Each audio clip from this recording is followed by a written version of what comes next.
اعوذ باللہ من الشیطان الرجیم بسم اللہ الرحمن الرحیم الم تر الی الذین اوتوا نصیبا من الکتاب یدعون الی کتاب اللہ لیحکم بینہم ثم یتولی فریق منہم وهم معرضون ذلك بأنهم قالوا لن تمسنا النار إلا أياما معدودات وغرهم في دينهم ما كانوا يفترون فكيف إذا جمعناهم ليوم لا ريب فيه ووفيت كل نفس ما كسبت وهم لا يظلمون قل اللهم مالك الملك تؤتي الملك من تشاء وتنزع الملك ممن تشاء وتعز من تشاء وتذل من تشاء بيدك الخير إنك على كل شيء قدير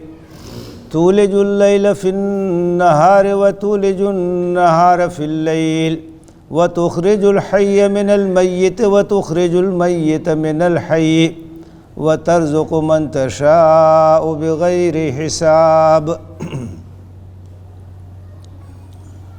کیا تم نے ان لوگوں کو دیکھا جن کو کتاب کا ایک حصہ عطا کیا گیا، ان کو بلایا جاتا ہے اللہ کی کتاب کی طرف تاکہ اللہ کی کتاب ان کے درمیان فیصلہ کر دے، تو ان کا ایک گروہ روگردانی کرتا ہے، اور یہ روگردانی کرنے والے لوگ ہی ہیں۔ ایسا اس وجہ سے ہے کہ انہوں نے یہ کہا کہ آتش جہنم ہم کو نہیں چھوئے گی مگر گنتی کے چند دن، اور دین کے سلسلے میں جو کچھ یہ افطرا پردازی کرتے ہیں اس نے ان کو دھوکے میں ڈال رکھا ہے۔ تو کیا عالم ہوگا جب اس دن ہم ان کو اکٹھا کریں گے جس کے آنے میں کوئی شک نہیں ہے، اور اس دن ہر متنفس کو جو کچھ اس نے کمایا ہے اس کا پورا بدلہ دے دیا جائے گا، اور ان پر کوئی ظلم نہیں ہوگا۔ دعا کیجئے کہ اے اللہ، بادشاہت کا مالک، تو جسے چاہتا ہے اقتدار دیتا ہے اور جس سے چاہتا ہے اقتدار چھین لیتا ہے، تو جس کو چاہتا ہے عزت دیتا ہے اور جس کو چاہتا ہے ذلیل کر دیتا ہے۔ خیر اور بھلائی تیرے ہاتھ میں ہے، تو ہر چیز پر قادر ہے۔ تو رات کو دن میں داخل کرتا ہے اور دن کو رات میں داخل کرتا ہے، اور زندہ کو مردہ سے نکالتا ہے اور مردہ کو زندہ سے نکالتا ہے، اور جسے چاہتا ہے بے حد و حساب رزق دیتا ہے۔ سورہ آل عمران چل رہی ہے، اور یہ سورہ غزوہ احد کے بعد نازل ہوئی 3 ہجری میں۔ اس میں اس غزوے پہ تبصرہ بھی ہے، اور خاص طور سے اہل کتاب کو مخاطب کیا گیا ہے، یعنی یہود و نصارہ کو، کہ سب سے بڑھ کر کے ان کو ایمان لانا چاہیے تھا، کیونکہ یہ اس سے پہلے کتاب سے واقف تھے، آشنا تھے، کتاب سے واقف تھے، انبیاء سے واقف تھے۔ تو قرآن پر سب سے آگے بڑھ کر کے ان کو ایمان لانا چاہیے تھا، لیکن حسد کی وجہ سے، جلن کی وجہ سے انہوں نے انکار کر دیا، کیونکہ ان کا تعلق بنی اسرائیل سے تھا اور آخری نبی بنی اسماعیل میں آ گئے، تو ان کو ایک نسبی غرور تھا، تعصب تھا کہ ہماری نسل سے یہ نبی نہیں۔ تو جن کو سب سے پہلے ایمان لانا چاہیے تھا انہوں نے سب سے بڑھ کے مخالفت شروع کر دی۔ تو قرآن نے اس سورہ میں یہ بتایا ہے کہ ان کے انکار کی وجہ یہ ہے کہ یہ نسلی تعصب کا شکار ہے، حسد اور جلن کا شکار ہے، ورنہ ان کو سب سے زیادہ قدر کرنی چاہیے تھی اس کتاب کی، اس نبوت کی، ان چیزوں سے یہ واقف تھے۔ اب انہی کا نقشہ کھینچا جا رہا ہے۔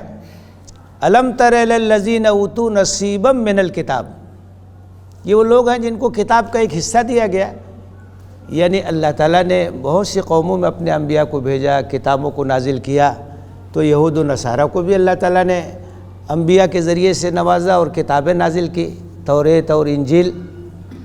تو ان کو اللہ تعالیٰ نے کتاب عطا کی تھی، اور ان کی ہدایت کا سامان کیا تھا، ان کو جب بلایا جا رہا ہے کہ اللہ کی کتاب کی طرف آؤ جو تمہارے جو اختلافات ہیں ان کا فیصلہ کر دے گی، تو یہود و نصارہ کے اندر بڑی گمراہیاں پیدا ہوئیں۔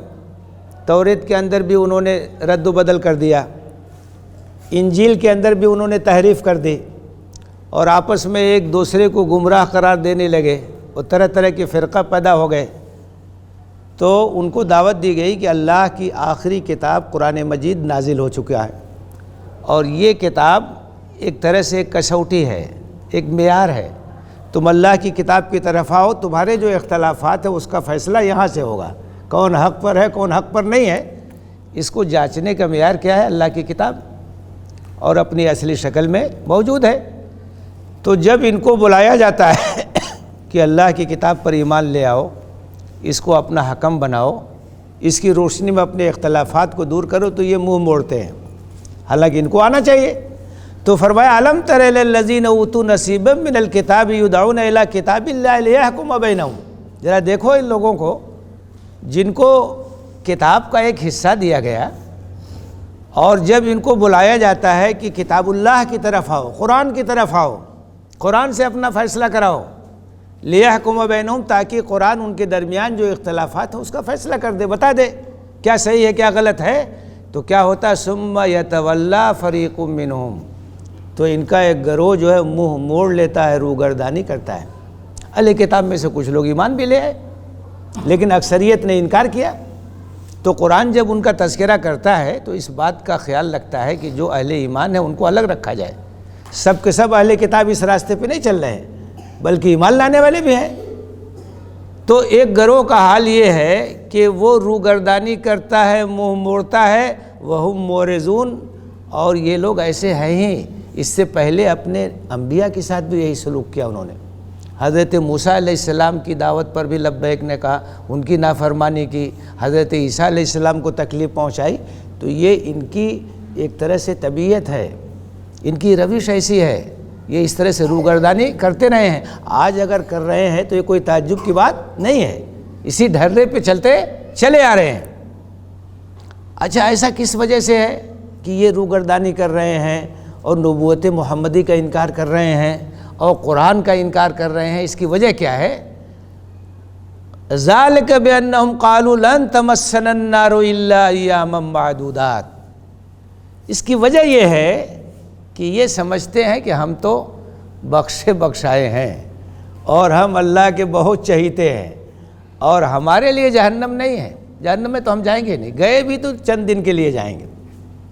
یہ جو کسی امت کے اندر غلط فہمی اگر اس طرح کی پیدا ہو جائے تو وہ بے عملی کا شکار ہو جاتی ہے، اور امت مسلمہ بھی اسی غلط فہمی کا شکار ہو گئی، سمجھتے ہیں کہ ہم تو اللہ کے بڑے چہیتے ہیں اور ہماری ایسے ہی مغفرت ہو جائے گی، جبکہ قرآن نے بار بار یہ کہا ہے کہ اللہ تعالیٰ کی کسی سے رشتہ داری نہیں ہے، ایمان اور عمل صالح کی بنیاد پہ نجات ملے گی۔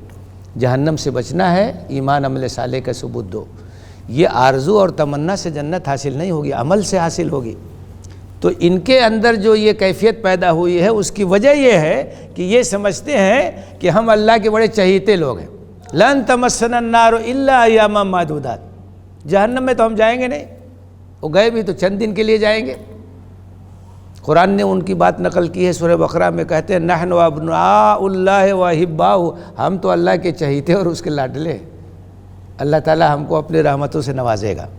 جبکہ اللہ تعالیٰ نے بار بار یہ کہا ہے لیس بامانیکم ولا امانی اہل الکتاب من یعمل سوءا یجز بہ، کہ تمہاری آرزوؤں سے کچھ نہیں ہوگا، اہل کتاب کی آرزوؤں سے کچھ نہیں ہوگا، جو غلط کرے گا اس کی سزا بھگتے گا۔ یہاں کوئی سفارش نہیں چلنے والی ہے، عمل سے زندگی بنتی ہے، آپ کے پاس عمل ہے تو آپ کامیاب ہوں گے۔ تو ان کی جو گمراہی ہے، ان کی جو ہٹ درمی ہے، اس کی وجہ قرآن نے بتایا ہے کہ اس کی وجہ یہ ہے کہ یہ سمجھتے ہیں کہ ہم تو بڑے اللہ کے چہیتے ہیں اور ہمارے لیے جہنم نہیں ہے۔ ایسا اس وجہ سے ہے کہ یہ سمجھتے ہیں کہ آتش جہنم ہم کو نہیں چھوئے گی مگر چند دن۔ وَغَرَّهُمْ فِي دِينِهِمْ مَا كَانُوا يَفْتَرُونَ، اور دینی معاملے میں جو افطرا پردازی کی ہے، جو جھوٹ تراشا ہے، اس کی وجہ سے یہ دھوکے میں مبتلا ہو گئے۔ اچھا، اب قرآن نے جو اہل کتاب کا نقشہ کھینچا ہے، اللہ کے رسول صلی اللہ علیہ وسلم نے فرمایا ہے کہ گمراہیوں کے جن جن راستے پر اہل کتاب چلے ہیں، ان تمام راستوں پر یہ امت مسلمہ بھی چلے گی۔ تمام گمراہیاں اس طرح کے ہمارے اندر بھی پیدا ہوں گی، یہ چیز امت مسلمہ کے اندر بھی پیدا ہو گئی۔ ہم سمجھتے ہیں کہ ہماری ایسے ہی بخشش ہو جائے گی، کوئی سمجھتا ہے کہ ہمارے ولی جو ہماری سفارش کر دیں گے، کوئی کہتا ہے کہ ہم نبی صلی اللہ علیہ وسلم کا دامن پکڑ لیں گے، حشر کے میدان میں بچ جائیں گے، جبکہ اللہ کے رسول نے اپنے قریبی رشتہ داروں کو خطاب کر کے کہا کہ اے صفیہ، صفیہ کون تھی؟ آپ کی پھوپھی، اللہ کے عذاب سے بچنے کی فکر کرو، میں تمہارے کام نہیں آؤں گا۔ آپ نے کہا فاطمہ بنت محمد، اللہ کے عذاب سے بچنے کی فکر کرو، میں تمہارے کام نہیں آؤں گا۔ اپنے چچا حضرت عباس کو خطاب کر کے کہا کہ اللہ کے عذاب سے بچنے کے لیے تیاری کیجئے، میں آپ کے کام نہیں آؤں گا۔ تو کوئی رشتہ داری نہیں چلنے والی ہے۔ اسی طرح کی غلط فہمیاں ہمارے اندر بھی پیدا ہو گئی، اور اس کی وجہ سے امت بدعملی کا شکار ہو گئی۔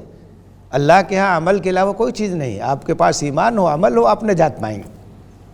تو یہاں بتا رہے ہیں کہ ان کی گمراہی، ہٹ درمی اور انکار کی وجہ یہ ہے کہ دین کے سلسلے میں غلط تصورات پیدا ہو گئے، غلط خیالات پیدا ہو گئے، اور یہ سمجھتے ہیں کہ اللہ تعالیٰ کے ہم بڑے چہیتے ہیں۔ فرمایا فَكَيْفَ إِذَا جَمَعْنَاهُمْ لِيَوْمٍ لَا رَيْبَ فِيهِ، تو کیا عالم ہوگا جب ان کو ہم اس دن اکٹھا کریں گے جس کے آنے میں کوئی شک نہیں۔ یعنی کون سا دن؟ قیامت کا دن، جو آ کے رہے گا، حساب کتاب کا دن۔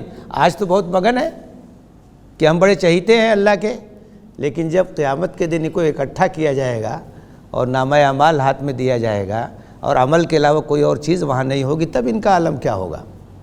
تب وہاں کیا عذر پیش کریں گے، کیا دلیل پیش کریں گے؟ فَكَيْفَ، یعنی ان کا حالم کیا ہوگا، ان کی حالت کیا ہوگی جب اس دن ہم ان کو اکٹھا کریں گے جس کے آنے میں کوئی شک نہیں۔ اور کیا ہوگا؟ وَوُفِّيَتْ كُلُّ نَفْسٍ مَا كَسَبَتْ وَهُمْ لَا يُظْلَمُونَ، اور اس دن ہر شخص کو جو کچھ اس نے کیا ہے اس کا پورا پورا بدلہ دے دیا جائے گا، اور کسی پہ ظلم نہیں کیا جائے گا۔ نیکی کیا ہے تو اس کا انعام مل جائے گا، اور برائی کیا ہے تو اس کی سزا ملے گی۔ پورا پورا بدلہ اللہ تعالیٰ کے ہاں ملنے والا ہے، کسی کے ساتھ کوئی ظلم اور زیادتی نہیں کی جائے گی۔ تو یہاں بھلے سے آدمی مگن رہے، غلط فہمیوں کا شکار رہے، لیکن قیامت کے دن میں اکٹھا کیا جائے گا تو عمل کے علاوہ کوئی چیز کام آنے والی نہیں، اور ہر چیز کا ریکارڈ تیار ہو رہا ہے، اور سب کے ہاتھ میں اس نامہ اعمال دے دیا جائے گا۔ کہا جائے گا کہ لو اپنا نامہ اعمال پڑھ لو، اپنا حساب کر لو، کسی اور سے کچھ پوچھنے کی ضرورت نہیں ہے، تم کو سزا ہونی چاہیے کہ انعام ملنا چاہیے، لو دیکھ لو۔ سمجھ لیجئے کہ جیسے ہر آدمی کی جو ہے ویڈیو تیار ہو رہی ہے، اور ویڈیو کیسٹ دے دیا جائے گا، لو دیکھ لو، کیا تم کر کے آئے ہو دیکھ لو، کسی اور سے پوچھنے کی ضرورت نہیں ہے۔ جو تم نے اندھیرے میں کیا وہ بھی موجود ہے، جو اجالے میں کیا وہ بھی موجود، جو لوگوں کے سامنے کیا وہ بھی درج ہے، جو تنہائی میں کیا وہ بھی درج ہے۔ اور انسان حیران ہوگا کہ کیسا اعمال نامہ ہے، نہ کوئی چھوٹا عمل درج ہونے سے چھوٹا، نہ کوئی بڑا عمل چھوٹا، ہر چیز موجود ہے اس کی۔ تو کوئی چیز وہاں کام آنے والی نہیں۔ یہاں تو بہت مگن ہے، بڑی ڈیگیں مار رہے ہیں، طرح طرح کی باتیں کر رہے ہیں، لیکن اس دن کیا ہوگا جب اللہ کے یہاں پیشی ہوگی؟ اب اس کے بعد ایک دعا سکھائی گئی ہے، اور ان حالات کا اندازہ کیجئے کن حالات میں یہ دعا سکھائی گئی۔ غزوہ بدر، اس کے بعد غزوہ احد، غزوہ احد کے بعد یعنی 3 ہجری کے بعد کے حالات میں یہ سورہ نازل ہوئی ہے۔ بشارتیں تو ہیں کہ انشاءاللہ اسلام غالب آئے گا، لیکن ابھی آثار نظر نہیں آ رہے ہیں، اور جزیرۃ العرب پہ کفار کا غلبہ ہے، مکے پہ ان کا غلبہ ہے، اور اس کے بعد جو ہے وہ غزوہ احزاب پیش آیا، اور کتنے غزوات ہوئے، پھر 8 ہجری میں جا کے مکہ فتح ہوا، لیکن بشارت یہیں سے شروع ہو گئی، غزوہ بدر کے بعد ہی سے شروع ہو گئی کہ دیکھو اب آثار جا رہے ہیں، دھیرے دھیرے اسلام غلبے کی طرف جا رہا ہے، اور یہ شکست کھائیں گے۔ تو ایسے موقع پر ایک دعا سکھائی گئی، قل اللہم مالک الملک، دعا کیجئے۔ نبی صلی اللہ علیہ وسلم کو خطاب کیا گیا ہے، اور پوری امت سے کہا گیا ہے کہ آپ دعا کیجئے۔ کیا دعا کیجئے؟ اللہم مالک الملک، اے اللہ جو بادشاہت اور حکومت اور اقتدار کا مالک ہے، بادشاہت اسی کی ہے۔ تؤتی الملک من تشاء وتنزع الملک ممن تشاء، جسے چاہتا ہے حکومت دیتا ہے اور جس سے چاہتا ہے حکومت چھین لیتا ہے۔ اب اس میں ایک اشارہ ہے کہ اب تک تو بنی اسرائیل کو دنیا کی سرداری دی گئی تھی، اب اللہ تعالیٰ ان کو معزول کر رہا ہے اور امت مسلمہ کو اس مقام پر لایا جا رہا ہے۔ دنیا کی امامت اور دنیا کی قیادت یہ اب امت مسلمہ کے ہاتھ میں آنے والی ہے، اسی کی طرف اشارہ ہے۔ اے اللہ تو ہی مالک ہے، اقتدار تیرے ہاتھ میں ہے، حکومت تیرے ہاتھ میں ہے، جس کو چاہتا ہے حکومت دیتا ہے اور جس سے چاہتا ہے حکومت چھین لیتا ہے۔ وَتُعِزُّ مَن تَشَاءُ وَتُذِلُّ مَن تَشَاء، جسے چاہتا ہے عزت دیتا ہے اور جسے چاہتا ہے ذلیل کر دیتا ہے۔ اور اس کے لیے بھی اللہ کی ایک سنت ہے، اللہ کا ایک طریقہ ہے کہ اگر آپ نیک ہیں اور اللہ کے اطاعت گزار ہیں، فرما بردار ہیں، تو اللہ تعالیٰ آپ کو عزت دے گا۔ لیکن اگر اللہ کے سرکش ہیں آپ تو اللہ آپ کو عزت نہیں دے گا۔ اور دنیا کی حکومت کے لیے بھی یہ بات بھی سمجھ لیجئے، قرآن نے اس بات کو واضح کیا ہے کہ دنیا میں حکومت اللہ تعالیٰ کسی قوم کو دیتا ہے تو اس کے لیے اصول اور ضوابط کیا ہے۔ دیکھیے، ایک چیز ہے اخلاقی طاقت، ایمانی طاقت، روحانی طاقت، اور ایک چیز ہے مادی طاقت، اسباب، دنیا کو چلانے کا سلیقہ۔ تو حق اور باطل کے درمیان جنگ تو ہوتی رہتی ہے۔ اگر اسباب کے لحاظ سے کچھ فرق ہو کہ جو اہل حق ہیں ان کے پاس اسباب کم ہیں اور اہل باطل کے پاس اسباب زیادہ ہے، لیکن اخلاقی لحاظ سے اور ایمانی لحاظ سے اور روحانی لحاظ سے اہل حق بہت مضبوط ہے، تو اللہ تعالیٰ ان کو غلبہ دیتا ہے اور ان کے ہاتھ میں اقتدار دیتا ہے۔ غزوہ بدر میں مسلمان کم تھے اور 3 گنا زیادہ جو ہے کفار تھے، اور ان کے پاس سامان جنگ بھی زیادہ تھا، لیکن مسلمان اخلاقی لحاظ سے بہت اونچے تھے، ایمانی لحاظ سے، اللہ پر بھروسے کے لحاظ سے بہت مضبوط، کوئی مقابلہ ہی نہیں تھا، تو ان کو فتح نصیب ہو گئی۔ لیکن اگر اخلاقی لحاظ سے مسلمان کمزور ہیں اور ان کے اندر دنیا چلانے کا سلیقہ بھی نہیں ہے، تو اللہ تعالیٰ ان کو حکومت نہیں دیتا ہے، ان کو اقتدار نہیں دیتا ہے۔ پھر جو قاعدے سے دنیا چلا سکتے ہیں انہیں کے ہاتھ میں اقتدار رہتا ہے۔ تو ہمیں سب سے زیادہ جو توجہ دینی ہے اپنی ایمانی تربیت، اپنی روحانی تربیت، اپنی اخلاقی تربیت، اور اس کے ساتھ ساتھ اسباب بھی اختیار کرنا۔ قرآن میں کہا گیا وَأَعِدُّوا لَهُمْ مَا اسْتَطَعْتُم مِّن قُوَّةٍ، دشمنوں سے مقابلہ کرنے کے لیے جتنی قوت حاصل کر سکتے وہ کرو، جو اسباب ممکن ہیں ان کو حاصل کرنے کی کوشش کرو۔ تو یہ اللہ تعالیٰ کی سنت ہے۔ اخلاقی لحاظ سے بھی اگر ہمارا دیوالیہ پن ہو اور دنیوی لحاظ سے بھی ہم کمزور ہوں تو اللہ تعالیٰ ہمیں اقتدار کیوں دے گا، بادشاہت کیوں دے گا، حکومت کیوں دے گا؟ تو اللہ تعالیٰ کا اپنا ایک اصول ہے۔ فرمایا کہ اے اللہ، دعا کرو کہ اے اللہ جو بادشاہت کا مالک ہے، جسے چاہتا حکومت دیتا ہے، جس سے چاہتا چھین لیتا ہے، جسے چاہتا عزت دیتا ہے اور جسے چاہتا ذلیل کر دیتا ہے، بیدک الخیر، خیر اور بھلائی تیرے ہاتھ میں ہے، سب کچھ تیرے ہاتھ میں، سرچشمہ خیر اور بھلائی کا تیرے پاس ہے۔ انک علی کل شیء قدیر، بے شک تو ہر چیز پر قادر ہے۔ جتنا ممکن ہو اسباب اختیار کیجئے، لیکن بھروسہ اللہ پہ کیجئے۔ اللہ کے رسول صلی اللہ علیہ وسلم نے بدر کے میدان میں اپنے ساتھیوں کو اتارا اور جو کچھ ممکن تھا سب کیا، اس کے بعد اللہ کے سامنے ہاتھ اٹھایا کہ میرے بس میں جو کچھ تھا میں نے کر دیا ہے، اور تیرے بندے یہاں حاضر ہیں، تو ان کی مدد فرما۔ اگر تو ان کی مدد نہیں فرمائے گا تو تیری عبادت اس دنیا میں کون کرے گا؟ تو اللہ کی مدد آئی۔ تو آپ کے بس میں جو کچھ ہے کیجئے، پھر اللہ سے دعا کیجئے، یہی توکل ہے۔ توکل کا مطلب یہ ہے کہ آپ جو کچھ کر سکتے ہیں کیجئے، پھر اللہ پہ بھروسہ کیجئے۔ یہ نہیں کہ آپ کچھ مت کیجئے اللہ بھروسہ، ایسے نہیں ہوتا ہے۔ کوشش کیجئے، محنت کیجئے، اور اس کے بعد نتیجہ اللہ کے ہاتھ۔ انک علی کل شیء قدیر، بے شک تو ہر چیز پر قادر ہے۔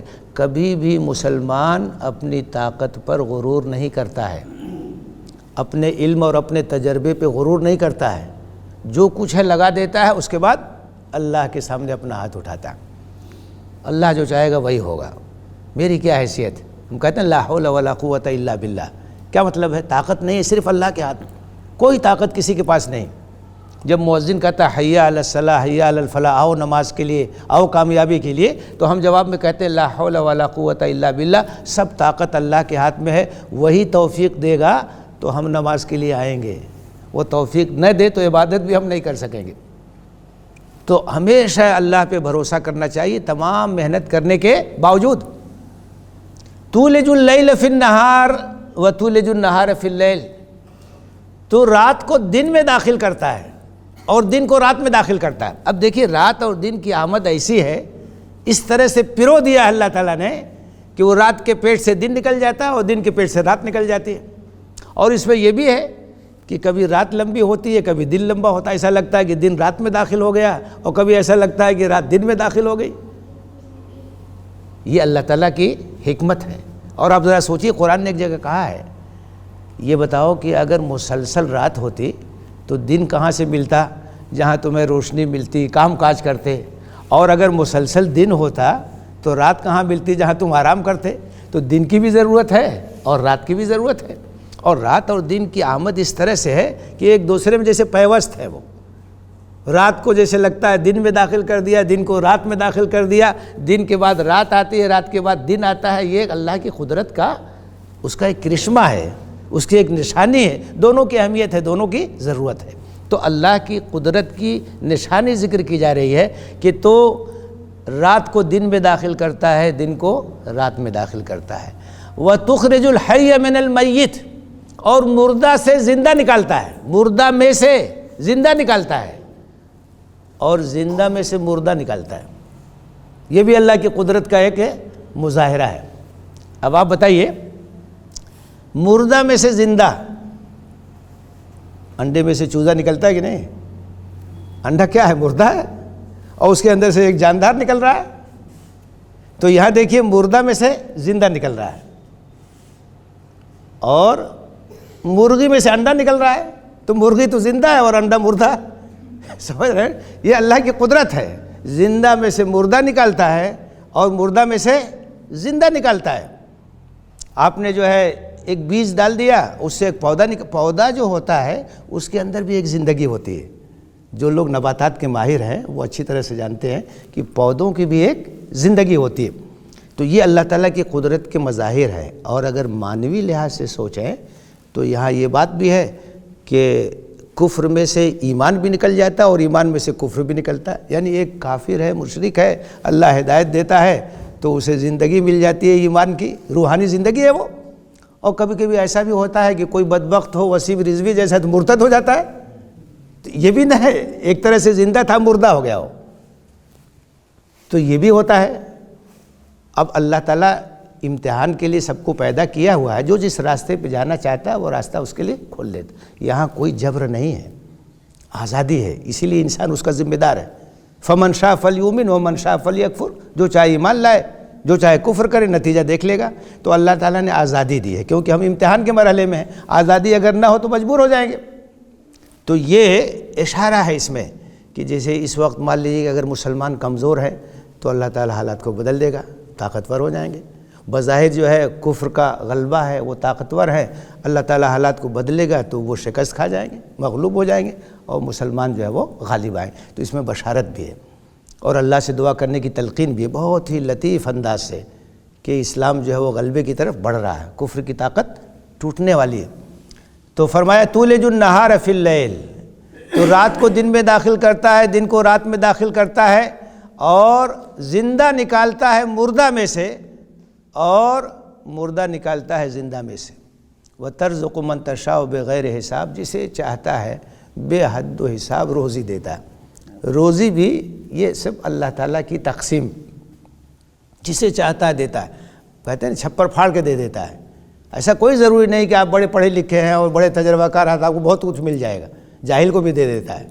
یہاں تو ایک آزمائش ہے نا، کسی کی روزی کشادہ کر دیتا ہے اور کسی کی روزی تنگ کر دیتا ہے، امتحان ہے۔ اگر آپ کی روزی کشادہ ہے تو اللہ کا فضل سمجھیے، اللہ کا شکر ادا کیجئے۔ آپ کی روزی تنگ ہے، صبر کیجئے، اللہ سے دعا کیجئے، کوئی ایسا کام مت کیجئے جو اللہ کو ناراض کرنے والا ہو۔ یہ سب اللہ کے ہاتھ میں ہے۔ تو جسے چاہتا ہے اللہ تعالیٰ بے حد و حساب دیتا. بعض لوگ تو دستخط بھی نہیں کرنا جانتے، اتنا دے دیتا ہے ان کو کہ وہ شمار نہیں کر سکتے، اور بڑے پڑھے لکھے اور عالم اور فاضل ہیں، روزی تنگ ہو گئی ان کی. تو یہ سب اللہ کے ہاتھ میں ہے، جس کی روزی چاہے کشادہ کر دے، جس کی چاہے تنگ کر دے. یہ سب امتحان ہے، آزمائش کی جگہ ہے. اور اس کی کامیابی کا نسخہ صرف ہے 2 الفاظ میں، صبر اور شکر، بس اور کچھ نہیں چاہیے. اگر اللہ تعالیٰ نے آپ کے ساتھ مہربانی کی ہے اور اللہ کی نعمتیں ہیں آپ کے ساتھ تو شکر ادا کیجیے، گھمنڈ مت کیجیے. اور اگر آزمائش ہے، تنگی ہے، صبر کیجیے. پوری زندگی بس صبر اور شکر کا خلاصہ ہے.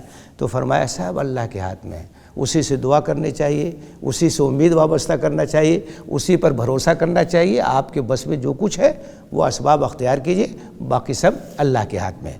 تو ان آیتوں میں ایک طرف تو اہل کتاب کی نافرمانی کا سبب بتایا کہ ان کی غلط فہمیاں ہیں، دین کے بارے میں غلط تصورات ہیں، ورنہ ان کو سب سے بڑھ کے ایمان لانا چاہیے تھا، یہ سب سے زیادہ مخالفت کر رہے ہیں. اور مسلمانوں کے لیے تسلی، گھبراؤ مت، سب اللہ کے ہاتھ میں ہے.